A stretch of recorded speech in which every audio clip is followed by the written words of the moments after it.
ఈరోజు మధ్యాహ్నం బీజేపీ రాష్ట్ర పదాధికారుల భేటీ జరగనుంది. ఈ సమావేశంలో ప్రధానంగా మున్సిపల్ ఎన్నికలపై చర్చించనున్నారు. అలాగే Singareni issue, CM Revanth Reddy Davos పర్యటనపై చర్చించనున్నారు. ఇక ఎల్లుండి కేంద్ర మంత్రి కిషన్ రెడ్డి సింగరేణి పర్యటనకు వెళ్తున్నారు.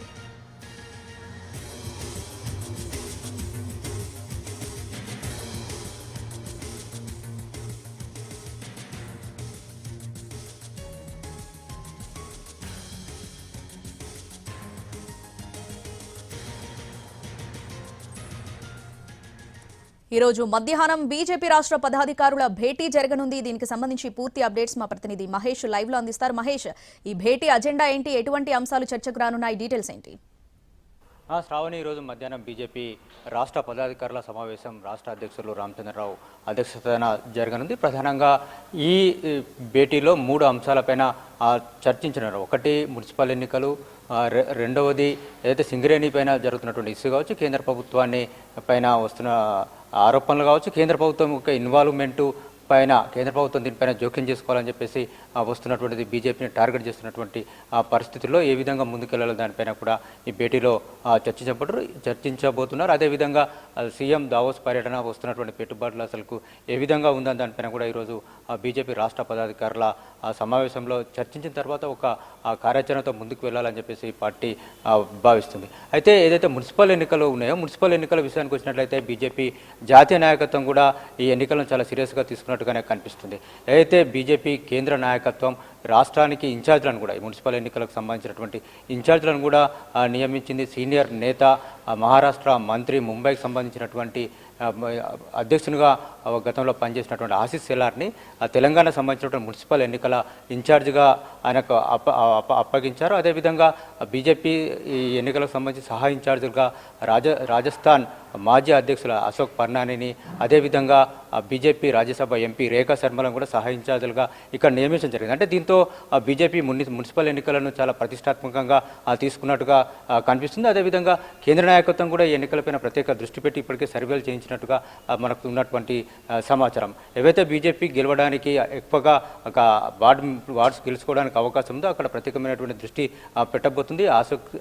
ఆశీష్ సెలార్ అర్ధ అంగబలంతో కూడా ఇక్కడికి దిగేటువంటి అవకాశం ఉంది. ఆయన గతంలో కూడా జిహెచ్ఎంసీ ఎన్నికల సమయంలో కూడా ఇక్కడ సహాయ ఇన్ఛార్జిగా పనిచేశారు.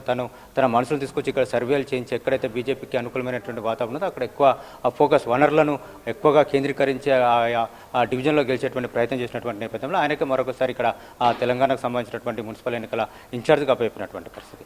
ఇక సింగరేణికి సంబంధించినటువంటి టెండర్ల విషయం కావచ్చు, మిగతా అంశాలపైన సింగరేణి పైన కేంద్రం జోక్యం చేసుకోవాలని చెప్పేసి బీఆర్ఎస్ డిమాండ్ చేయడం కావచ్చు, అదేవిధంగా అక్కడ జరుగుతున్నటువంటి పరిస్థితులు కావచ్చు, తమ యొక్క పరిధి అంతా కేంద్ర ప్రభుత్వాన్ని కావాలనే బదనాం చేస్తున్నారని చెప్పేసి బీజేపీ ఆరోపిస్తుంది. ఇప్పటికే బీజేపీ రాష్ట్ర అధ్యక్షులు రామచంద్రరావు, అదేవిధంగా కేంద్ర మంత్రి కిషన్ రెడ్డి కూడా ఈ విషయంపైన చాలా వివరంగా మాట్లాడినటువంటి నేపథ్యం. కిషన్ రెడ్డి ఇప్పటికే దీనిపైన చాలా క్లారిటీగా చెప్పారు. ఏంది కేంద్ర ప్రభుత్వం యొక్క జోక్యం ఏ మేరకు ఉంటుంది, రాష్ట్ర ప్రభుత్వాల యొక్క ఆజమాయిషి ఏ మేరకు ఉంటుందని ఆయన క్లారిటీ ఇవ్వడం జరిగింది. అదే కాకుండా బీజేపీ రాష్ట్ర అధ్యక్షులు ఈ 10 సంవత్సరాలు జరిగినటువంటి అన్నిటిపైన కూడా విచారణ చేయాలని చెప్పేసి ఆయన డిమాండ్ చేసినటువంటిది. కేవలం ఈ 2 సంవత్సరాల్లో లేకుండా కాంగ్రెస్ అధికారంలో వచ్చినప్పుడు కాకుండా ఎప్పుడైతే బీఆర్ఎస్ 2014 నుండి ఇప్పటి వరకు జరిగిన దానిపైన సింగరేణిలో ఏం జరుగుతుంది, అసలు అక్కడ ఉన్నటువంటి పరిస్థితులు ఏంది, ఏ విధంగా రాజకీయ జోక్యం పెరిగిపోయింది, ఈ అంశాలన్నింటిపైన కూడా విచారణ జరగాల.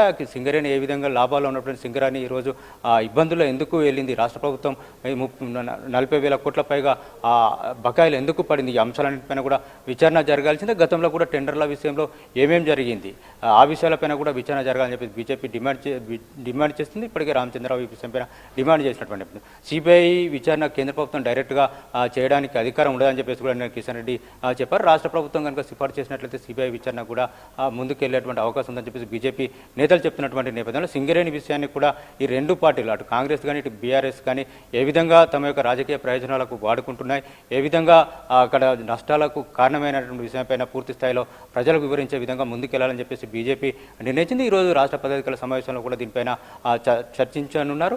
ఎల్లుండి కొత్తగూడెంకి సింగరేణి పర్యటనకు కిషన్ రెడ్డి వెళ్తున్నట్టుగా మనకు బీజేపీ నేతలు చెప్తున్నారు. సింగరేణికి సంబంధించినటువంటి విషయంపైన కూడా కేంద్ర ప్రభుత్వం కూడా ఇక దృష్టి పెట్టేటువంటి అవకాశం అయితే మొన్న జరిగినటువంటి పరిణామాల నేపథ్యంలో కనిపిస్తుంది. దీని విషయంలో ప్రజలకు కేంద్ర ప్రభుత్వం కానీ బీజేపీ కానీ ఏ విధమైనటువంటి వైఖరితో ఉంది, వాటి యొక్క పరిధి ఏ మేరకు ఉందనే విషయాన్ని వివరించాలని చెప్పేసి బీజేపీ భావిస్తుంది. అందులో భాగంగా ఈరోజు జరిగేటువంటి పదాధికారుల సమావేశంలో చర్చించినారు. ఇక దావోస్ నుంచి ఇప్పటి వరకు వెళ్ళి ముఖ్యమంత్రి గతంలో కూడా వెళ్ళడం జరిగింది. ఎన్ని పెట్టుబడులు వచ్చాయి,